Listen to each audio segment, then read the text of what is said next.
Hi, this is Norcaffeine and welcome to what seems to be some sort of driving game. What is this? What is this? Well, let me introduce you to the racing simulator game Assetto Corsa. This game is by now out on Steam for 25 euros, I think. Oh yeah, listen to that. And it's a racing simulator made by Kunos Simulazione. I think that's how you pronounce it. They are not a AAA publisher or a game industry born developer or whatever. Oops, shit. They are totally independent, and as you may see, this game looks amazing. The sounds, the bumping of the cars all over the place, the maps, everything just looks fantastic. And I think this is the best racing game I've ever seen and played, actually. And I will give you some reasons. Some you may not see right now. And oh Jesus, it's hard to see through the windshield with the sun here. Let me run them by you. Well, first of all, if you have played any games earlier, I will do the major titles like Gran Turismo, Forza, and Need for Speed. I don't feel that's an arcade game, for sure. Those games really don't give you any challenge, I feel. They feel like they are pre-planned, they are coded, that the same AI units will, or not units, but the profiles will win all the time, and getting to first place is not hard at all. They will just give way to you, they will drive nicely, they will break down, they will be just stale, which is something which is, it's just garbage. I feel like those games, they are just, yeah, I don't know, they don't promise anything. There's no point in buying them because the only thing you do is drive. And that you can do in real life without any, I don't know, difficulty. Oh shoot! And that is something this game, if you have this game or you want this game, you should check out Racing with the AI, because the AI is out to get you.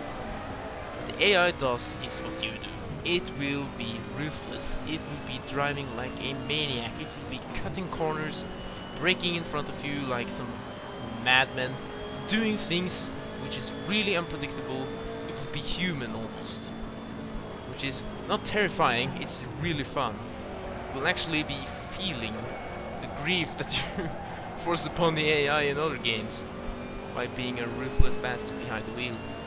And that's a welcoming change from all these stale, boring games, racing games that's been released upon the unknowing masses, I feel. And this game, it just does really, not decent, but a great job in really giving you a challenge. So, also, oh no, bad. I also want to mention a few other things, right?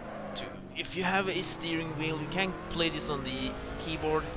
That is really not recommended. You can play it on a controller, which is second best, because you gain a more fluid motion than just tapping a... Oh, this is not going good. Tapping a button, you have some sort of regulation over the movements you do. But then again, if you have a steering wheel, it's the best thing.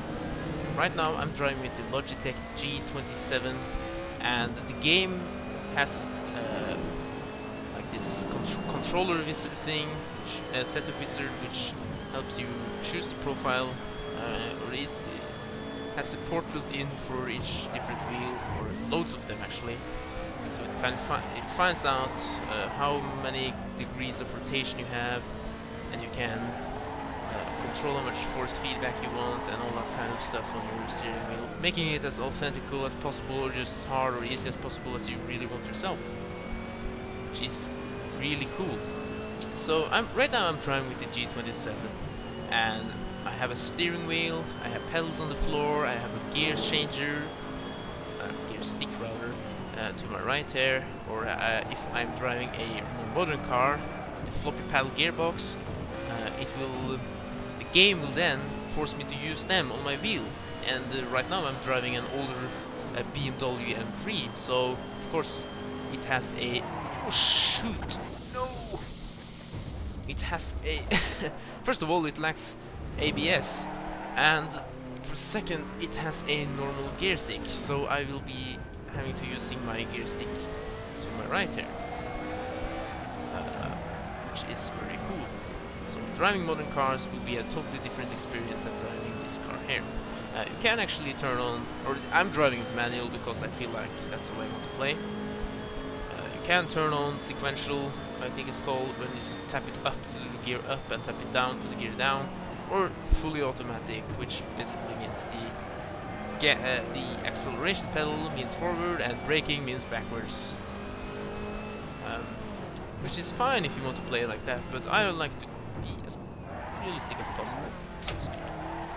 So, you can see I've been driving a bit now, making a fool of myself, and yeah, just trying to stay alive. There's some time I'm trying to beat here, but there's really no chance I'm actually going to do that in this video right here. This is just to have some background for you while I'm talking and rambling about this game. And whoops, it is. As you can see, there's this penalty here for me driving off the road, which gives a really strong incentive of keeping yourself onto the damn road. Because, hell, in other games you can cut corners, or I mean you can, I didn't say can't. You can cut corners, but in this game there's no way it's going to pay off. And so yeah, you have to stay on the asphalt. The other thing is, you may see that it's really easy to drift. Or that depends again on what kind of car you drive, because some cars are just not made of drifting. But this car is the BMW M3, and it's sort of an iconic drifting car. Let's see here. Oh, that was not intentional. A too steep gearing. Oh shit, gearing. They made all the tires kind of lock themselves up. But it's this one is rather hard to get into a drift.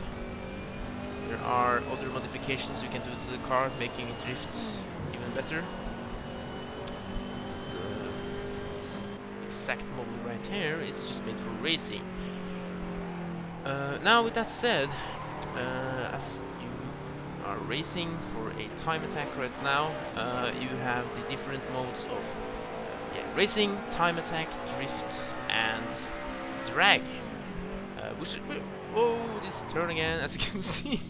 The same one I spun out on, or didn't spin, but I accelerated too hard. You can test your skills in a different kind of way. You can either race against the AI or your friends on online servers to prove who is the best racing driver. With multiple cars on the track, you have the drifting, which proves, well, not directly proves, but shows who's the best drifter. All about keeping in control of your car and regaining from tight squeezes.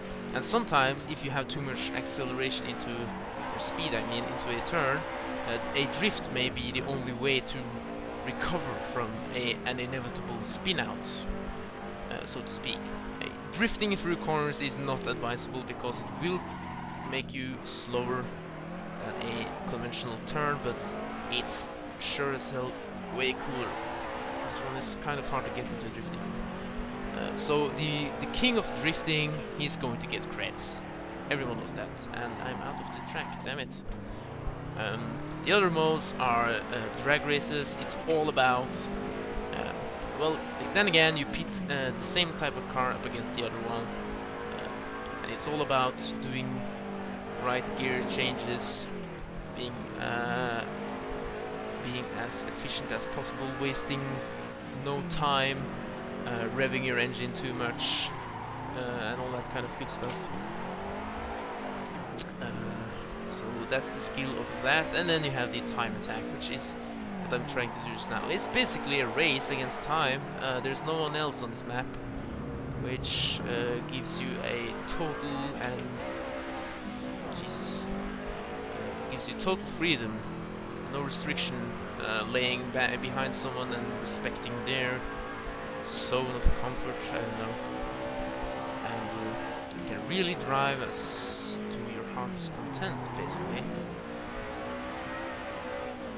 As I'm right now. Oh, what I drifted! Yes.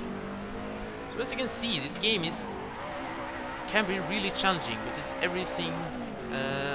It's all about how challenging you want to do it yourself. You don't have to initiate the drift. You can turn on the automatic gearbox to lower the difficulty you make for yourself, having to mind your gearing every time you brake and you accelerate. But then again, if you have a driving license in real life, you drive a manual car, this is something that is easier, or you just prefer doing it this way. But then again, it's just harder. Keeping tab on the gearing and all that kind of stuff, especially when things are going this fast. Because right now I'm doing 140 kilometers per hour, and that's not a normal speed in domestic life or normal life. That's to say, rarely get over 80, especially here in Norway. So, while driving into the sunset here, I hope this video hasn't been just about. It's kind of hard. I have to apologize myself if I've been rambling about the same thing or just stalling all the time, because this is just about the most realistic driving experience you can get right now on PC, I feel. That said, if you have the steering wheel and with good graphics, you gain a really realistic driving simulator.